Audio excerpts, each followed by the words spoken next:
Salam, mari kita bersatu dalam doa.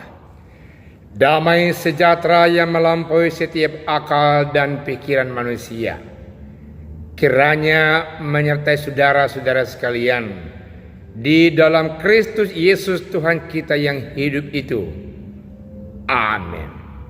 Firman Tuhan buat kita di minggu hari ini, minggu yang ke-10 setelah Trinitatis, terambil dari Yesaya 58 ayat 9b sampai ayat yang ke-14. Dikatakan firman Tuhan demikian: apabila engkau tidak lagi mengenakan kuk kepada sesamamu dan tidak lagi menunjuk-nunjuk orang dengan jari dan menfitnah, apabila engkau menyerahkan kepada orang lapar apa yang kau inginkan sendiri dan memuaskan hati orang yang tertindas, maka terangmu akan terbit dalam gelap dan kegelapanmu akan seperti rembang tengah hari.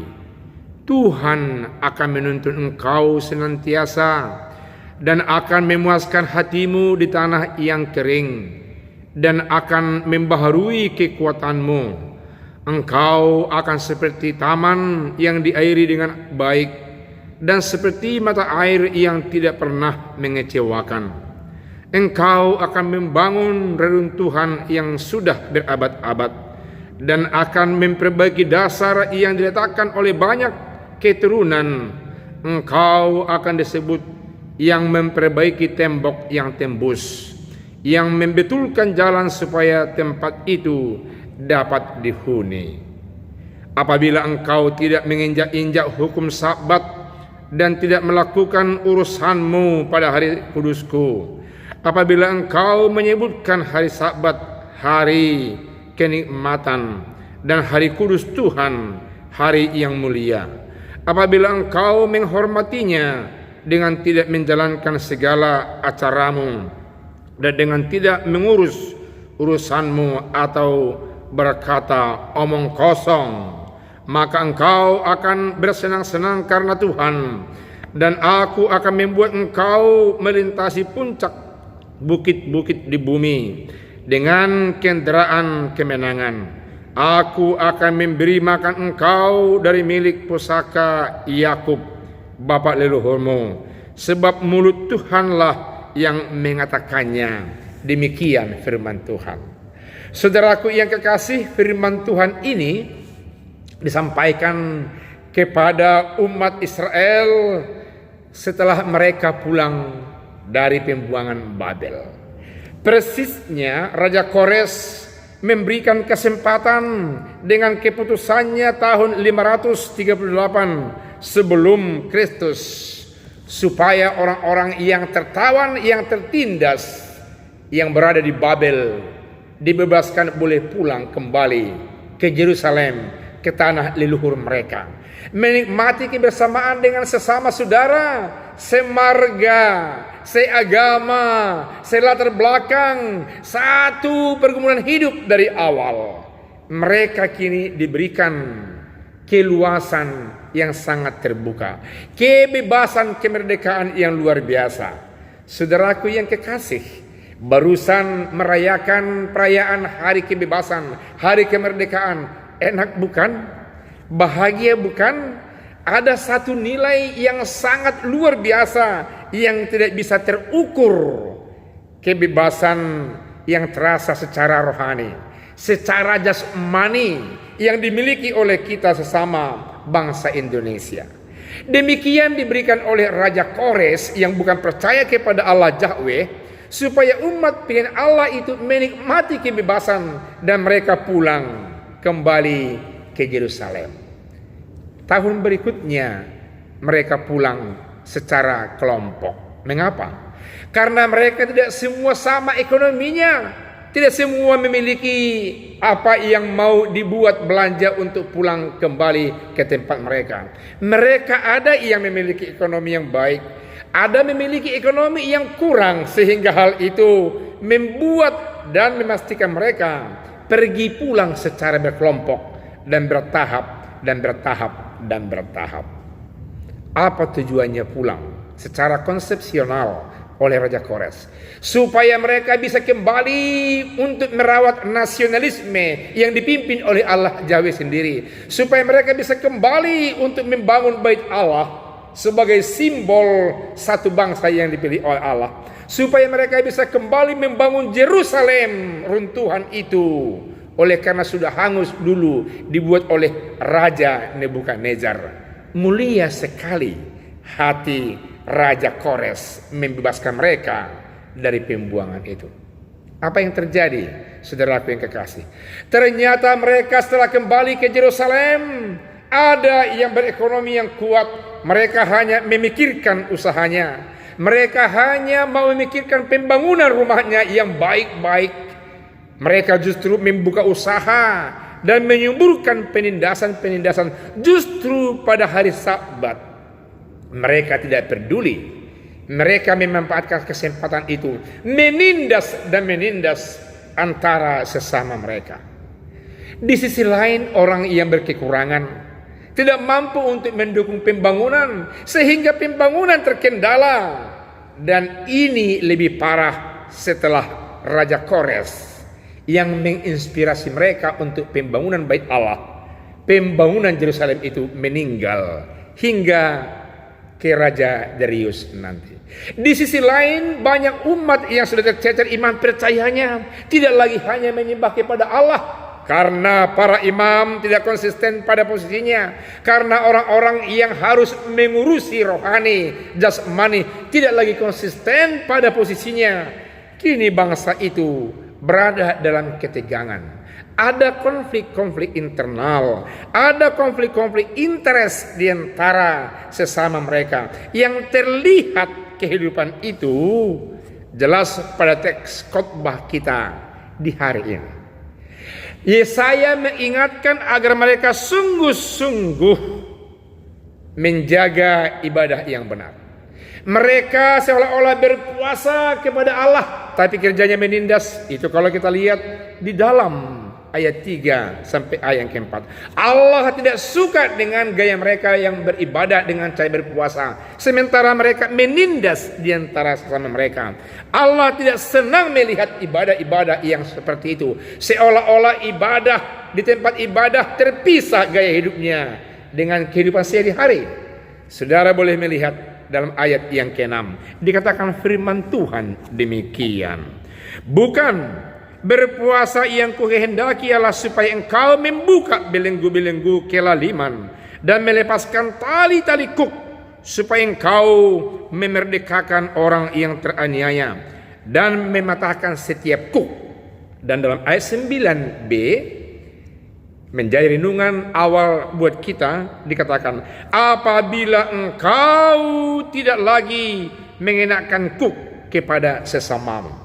Ibadah itu adalah ibadah yang faktual, bukan ibadah yang terkondisi dalam ruangan tertentu, bukan ibadah yang seolah-olah berpura-pura kelihatan saleh, tapi di belakangnya ada penindasan. Allah tidak suka dengan hal yang sedemikian. Saudaraku yang kekasih, jikalau saudara datang beribadah sekarang dengan penampilan yang luar biasa, yang indah, yang menawan, yang sejuk hati, yang kelihatan saleh dan begitu menuruti kehendak Allah, praktekkan itu dalam kehidupanmu. Membebaskan orang yang tertindas, membuka belenggu-belenggu kelaliman. Saudaraku yang kekasih, hampir di seluruh persada bangsa kita ini, sekarang yang menjadi persoalan utama yang kita dengar adalah persoalan-persoalan yang sangat merugikan orang Kristen, yang seolah-olah memiliki jabatan yang luar biasa, berbintang, tapi pelaku-pelaku yang tidak baik di kitaran departemennya, menjadi mafia, menjadi raja dalam kerajaan-kerajaan kecil. Tuhan mengatakan, bukalah kuk yang seperti itu, bukalah kelaliman yang seperti itu, bebaskanlah bangsa itu dengan kejahatan yang seperti itu. Dan itulah ibadah dalam ruangan ibadah. Tapi dalam lapangan pekerjaan, kerja kita menindas orang-orang yang sangat lemah.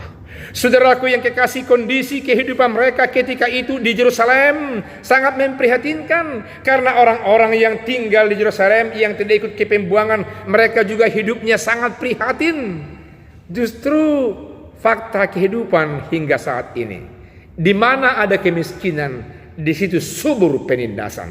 Oleh karena itu ada orang yang makmur yang pulang dari pembuangan, mereka hanya mengurusi usaha dan membangun rumahnya sendiri, sehingga hal itu juga yang membuat mereka sering gagal dan gagal dan gagal dan gagal dalam usahanya.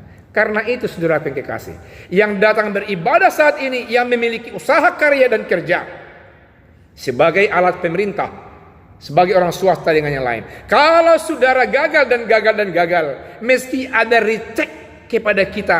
Apakah kita karena tidak mengutamakan yang penting di bait Allah, dalam persekutuan yang memuliakan Allah, dan kita mengutamakan kebutuhan rumah tangga kita? Kita lihat dalam Hagai 1 ayat yang ketiga sampai ayat yang ke-6 dikatakan firman Tuhan demikian. Maka datanglah firman Tuhan dengan perantaraan Nabi Hagai, bunyinya, apakah sudah tiba waktunya bagi kamu untuk mendiami rumah-rumahmu yang dipapani dengan baik, sedang rumah ini tetap menjadi reruntuhan? Hagai datang serentak bersama dengan Yesaya ketika bangsa Israel sudah pulang dari pembuangan, mengkritik kehidupan umat yang tidak konsisten dengan berkat yang diberikan Allah, yang senantiasa mengutamakan dan mengutamakan diri sendiri, padahal berkat itu bersumber dari Allah. Selanjutnya dikatakan firman Tuhan demikian, oleh sebab itu berfirmanlah Tuhan semesta alam, perhatikanlah keadaanmu, kamu menabur banyak tetapi membawa pulang hasil sedikit. Kamu makan tetapi tidak sampai kenyang. Kamu minum tetapi tidak sampai puas. Kamu berpakaian tetapi badanmu tidak sampai panas. Dan orang yang bekerja untuk upah, ia bekerja untuk upah yang ditaruh dalam pundi-pundi yang berlobang. Semua yang melekat dalam hidup kita ini, tidak ada satupun yang membahagiakan kita, karena kita lebih mengutamakan diri kita daripada kebutuhan yang terkait dengan Allah.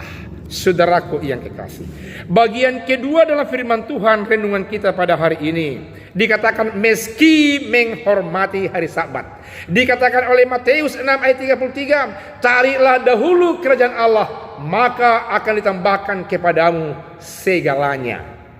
Allah melarang bangsa Israel ketika itu jangan mengutamakan urusannya yang tidak berdasarkan Allah, yang tidak berdasarkan firman Tuhan, daripada urusan yang berdasarkan firman Tuhan. Ayo kita lihat dalam ayat yang ke-13 dikatakan demikian, apabila engkau tidak menginjak-injak hukum Sabat dan tidak melakukan urusanmu pada hari kudusku, apabila engkau menyebutkan hari Sabat hari kenikmatan dan hari kudus Tuhan hari yang mulia, apabila engkau menghormatinya dengan tidak menjalankan segala acaramu dan dengan tidak mengurus urusanmu, atau berkata omong kosong. Jangan utamakan urusan, jangan utamakan segala sesuatu yang terkait dengan dirimu, dengan kelompokmu pada hari yang dikuduskan. Itu melukai Sabat, itu melukai aturan Sabat.